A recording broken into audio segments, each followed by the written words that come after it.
To those of you who are new to the channel, welcome, and to those of you who have been with us on our long winding journey, welcome back. Since getting our boat, we've spent the majority of our time in marinas, which brings security, convenience, electricity, water and toilets. We've sailed a long way and spent many nights at anchor, but this will be our first experience of spending extended periods off-grid at anchor. So all the preparations we've made, the solar, the batteries, the water tanks, the diesel tanks, the anchoring system, the cockpit enclosure, the interior upholstery and the cabin layout modifications now finally come into their own, as we're going to head out to see if the boat is finally set up for off-grid living and if we ourselves are prepared for off-grid life. A lot of you are curious about our plans for this season, so here's the inside information. We'll be heading across to France for sure, and our plan is to go around the Bay of Biscay exploring the anchorages, towns, villages, history, culture and wildlife as we go. That's all coming up soon. The crossing to France is only about 10 hours from where we are, so why aren't we going right now? Well, we'll be off as soon as we can, but we have a couple of important things to sort out with some family, including making sure that Melissa's dad is okay and happy. He's been diagnosed with Alzheimer's and has had to move from his flat into a nursing home, so we're organising all of that. We're also making sure that my mum is okay, as she's still living back home in Wales, and during that time we have the perfect opportunity to develop our skills and experience of off-grid living and to test ourselves and to test the boat. So rest assured, as soon as these bits and pieces are ticked off, we'll be crossing the Channel and exploring France, possibly the Channel Islands and getting into Biscay. So if you're looking for an out-and-out sailing channel with hardcore sailing in every episode, then honestly, this isn't the channel for you. But if you want to be part of our very real, very honest family channel following our adventure, then hopefully you'll enjoy the next few episodes. So we're out of Brixham. Ollie is safely in his seat. Jack's eating crackers. Mike and Melissa are doing fenders. Mike actually lives over there, so he's driven over just to have a day trip with us too. And also he knows the Dart very well, so we're going to scout out all the anchorages with Mike, because that's quite handy local knowledge. And we can look at a few different places that we can explore, as well as places that we could go with the dinghy. It's a funny thing, this sail life lark. It's not anything like what you probably imagine, which is why we and a lot of other YouTube channels do our best to show you the truth. The reality of living on a boat, moving from place to place with kids, is that your schedule is dictated by hundreds of factors. You probably imagine that once you've quit the day job and moved aboard, the only thing you have to do is sail and make YouTube videos, and that you should be able to sail every day, but it's not like that at all. We stayed in Brixham for 2 whole weeks because it was cost effective to do it that way rather than pay daily. We know that in the next few days we're expecting some typical British drizzly rain and winds into the 30s and 40s, so even though it's not the perfect day for sailing, it's the perfect day for us to move on, even though there's no wind and in the wrong direction. Always the way, but it's a gorgeous morning. Ollie he's in this seat today. You're in your little green seat, aren't you? Because we've left the car seat in the car because I need to go and do stuff and sort my dad out.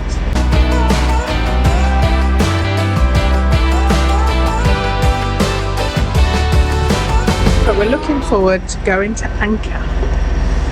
I have done a ridiculous amount of shopping, so hopefully we won't have to do any for a while. The fridge has never been so full. See Ollie again. You want to see Ollie again? Say hello. Hello. Can you say, click like and subscribe? Click like and subscribe.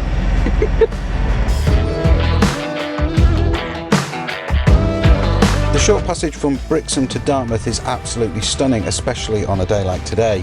When the weather's rough, we usually head further offshore to keep clear of the coast, but today we hugged it all the way and it was glorious. The coastline here is a showcase of Devonian limestone with dramatic outcrops and layered cliffs, so it was great to get up close.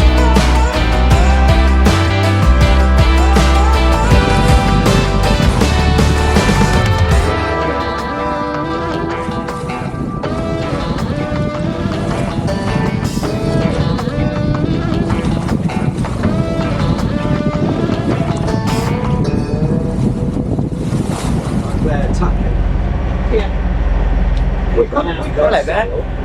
But we'd have to go I'm just fishing carpet. Yeah, Jack's a strange boy. Yeah. I definitely, I'm fine out here, but I wouldn't want my head down in the forepeak. It's quite nice because it's away from the engine. Yeah, but to get away from the engine noise, he's decided He's found some scrap carpet and he's cutting some for the walk through into the Ollie again. forepeak. I want Ollie again. That's what Jack is doing. Yep. Ow, I bumped my head on boat. You bumped your head on the boat, did you? Yes. We're in the toilet today, not because there's any issues with the toilet, just it's quieter than the rest of the boat. It's very nice and quiet. Anyways, I am working on the carpet. There's space under my desk that I want to use, and this carpet that was under there, just strap bits of carpet, was taking up all the space. So I'm just cutting this bit in. I probably shouldn't have used highlighter, but we shall resolve that issue when we get to it. I'm only just making this carpet to hide the, I think it's plywood flooring that's there. It's been replaced over the years for some reason. We are, as you know, on our way round to Dartmouth. We are coming up to Newstone. What's it called? Blackstone? Newstone? Blackstone. Passing a nudist beach. Look! Nothing to see. However, oh, is that the nudist beach? There you go. Maybe that's our thumbnail. We sailed past a nudist beach. Clickbait! Right, so we are motoring, and the reason we're motoring, this is my Orca screen here, which is incredible. I'm loving Orca. But if you look at this, hang on, we are heading dead into wind. We've got 10.5 knots of wind, 11 knots. You see this true wind angle and apparent wind angle are literally smack on the nose for where we want to go. So we could tack up that way and then tack that way and tack that way and tack that way, but we're just being lazy and want to get there and drop anchor and see this beautiful river. But look at all this information. This is all customizable. So I've got my battery voltage, heading, speed over ground, heel angle, depth, and I can choose exactly what I want to have on here. And of course I've got, you know, the charts and the course, so you can see where we're going. So loving Orca, loving the day. No sailing today, but that's okay. It's motoring melody today.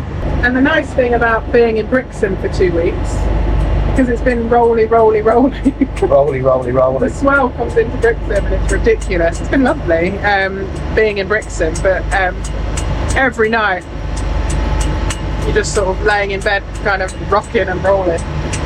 It's been really good for Ollie though, because he's got used to the movement of the boat again. Yeah, he's having a biscuit. But it means that normally today he'd feel sick, but he's got used to all the movement of the boat. Haven't you?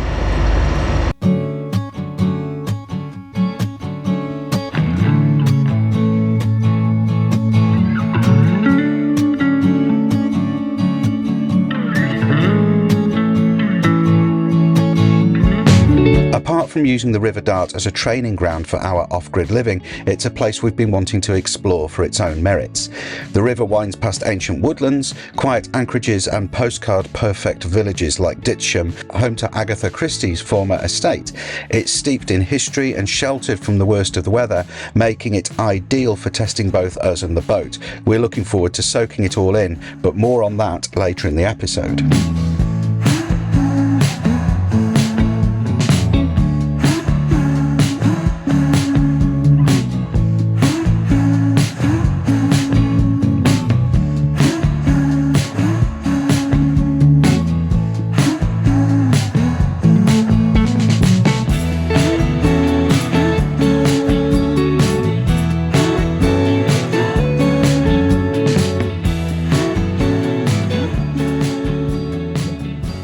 Entering the Dart brought back a lot of memories. The last time we came this way was over 2 years ago when we'd just bought Ocean Melody. We sailed her out of here in January of 2023, heading for North Wales, and it was absolutely freezing.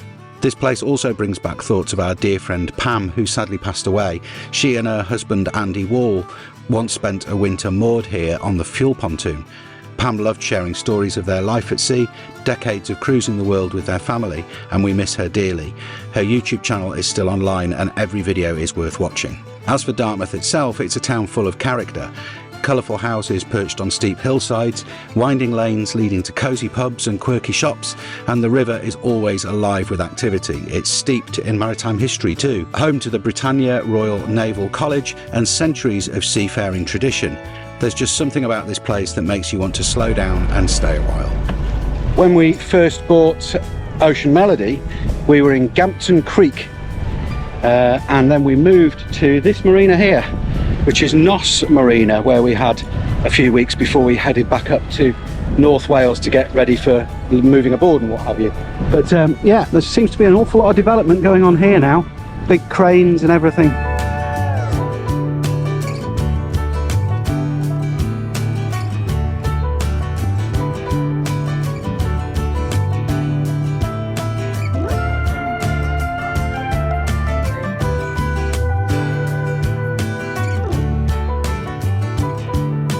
They're actually a company that does burials at sea. Are they? About 6 months ago they were advertising for a coxswain on it, and I was actually considering it. Wow. So these two lifeboats here are a company that you can employ to get buried at sea? That's amazing. And you were looking at becoming the coxswain, were you, Mike? TMS Marine Recovery. Yeah. They've actually got the contract to raise the, super yacht that went down.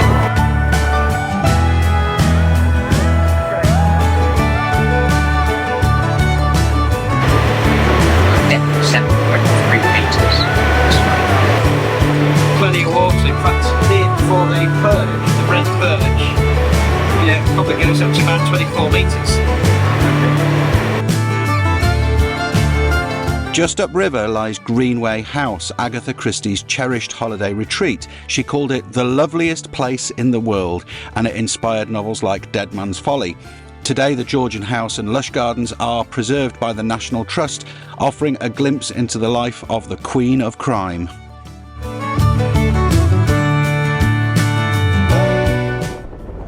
And here's another little bit of history.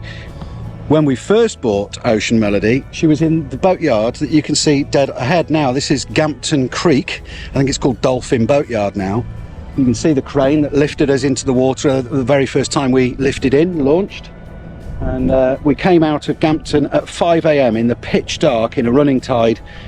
Mike was on the helm because he knows these waters like the back of his hand. It's, nice to have him with us again today. But it's just brings back memories, so it's nice to be here for a little while again before we head off. Get quite a lot of seals up here as well. We had seals on the pontoon next to us when we were in Nos a few winters ago. Yeah, they came up and yeah, they came quite close. They dive in the water if you go anywhere near them. Oh yeah. They had to fence off that bit of pontoon because they don't want anything going near them. Yes, yeah. But they were all sunbathing. Yeah, the odd brave one, if you get too close to it, it'll just snarl. That's fine. You don't have to worry till it gets down to about 3. Yeah.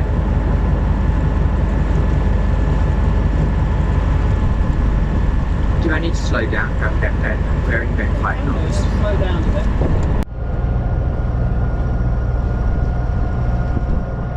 What you're also going to do when you're in the dart is not look forward, but also look behind.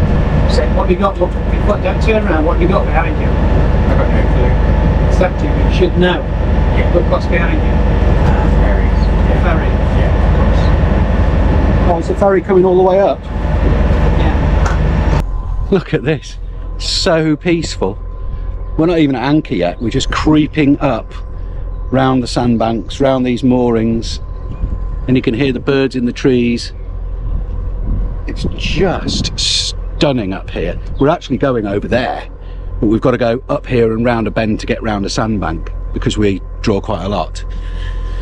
Wow, this is going to be our base for a couple of weeks, I think. Up the river, and we'll spend a bit of time exploring the Dart as well. We're using the dinghy, which would be fantastic. And then pretty soon we'll be heading off to Europe. Very exciting stuff.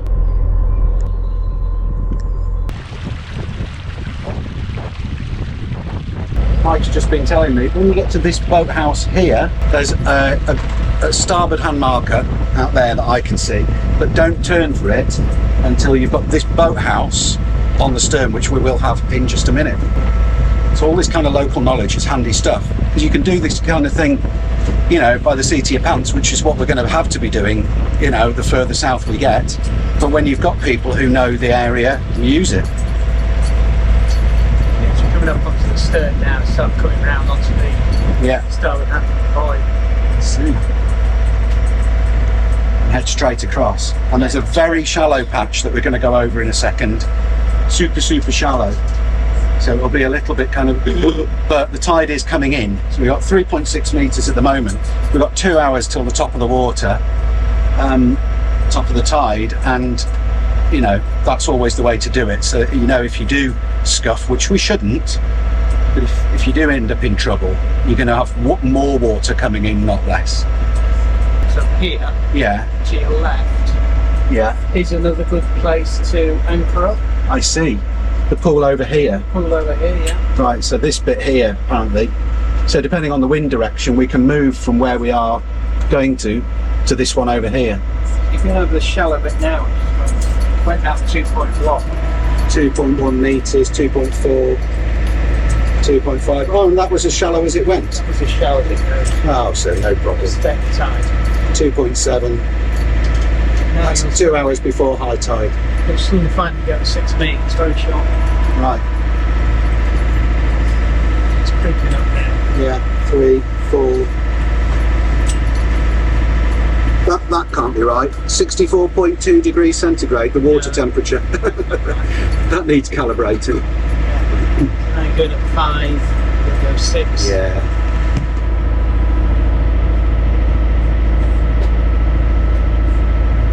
As predicted, 6 metres. A bit more actually, because the offset on the transducer. Sometimes, if the wind's coming straight down here, it might be not chopping, but it can be slewing you around a bit. A little bit, yeah. Right. So then, if the tide's right, come down here and drop your anchor here. Right.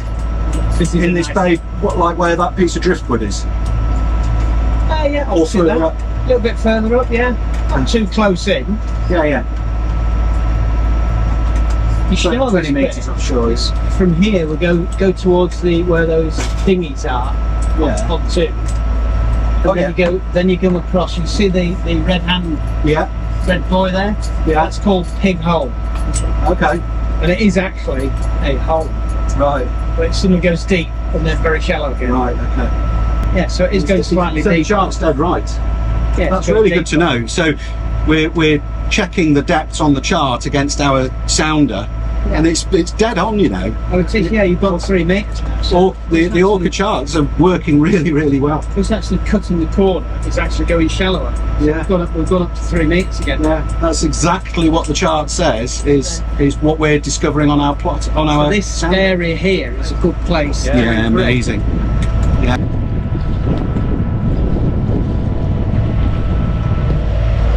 That's our alternative anchorage then, if the wind is in the wrong direction for where we're heading to today.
We have been in the River Dart on this anchorage now for 6 days. This is our 6th day off grid, Solar is doing great, water's doing fine, and we've done no filming at all because we had 2 or 3 days when we got here when it was gorgeous, and we just thought, you know what, can't be bothered. It's not really, we just don't want to. We're just going to enjoy a few days of beautiful weather on this anchorage. And then we had a few days where it's been grim. It's been 20, 30 miles an hour with gusts of into the high 30s. So we kind of just hunkered down and watched films and used up more electric than we really should. We've binge watched a whole load of Yellowstone, which is another reason why I've not done any boat work and much in the way of editing, because I'm completely hooked. It's amazing. If you haven't watched it, you really should. That's not a sponsorship. It's just brilliant. But today, I've got to do some work. As you can see, we've got our folding solar panel out on the deck. We've got another one on the aft deck. We've got the ones on the sides, pretty much every solar panel going. And because it's pretty overcast, look, there you go, a lot of cloud up there. We're pulling in maybe 400 or 500 watts total, perhaps a bit more, with about 1800 watts of panels out, just because it's been pouring with rain and overcast. So that's working okay. It's trickling along. But the job that I need to do today is a little bit more grim. So that grim job is coming up next week. In the meantime, please do leave a comment with your guess as to what that might be. Thanks for watching, and if you enjoyed this video, please give it a thumbs up and all that jazz. As always, a special thanks to those who support us via Patreon and Coffee and super thanks and PayPal. Cheers for now, everybody. See you next time.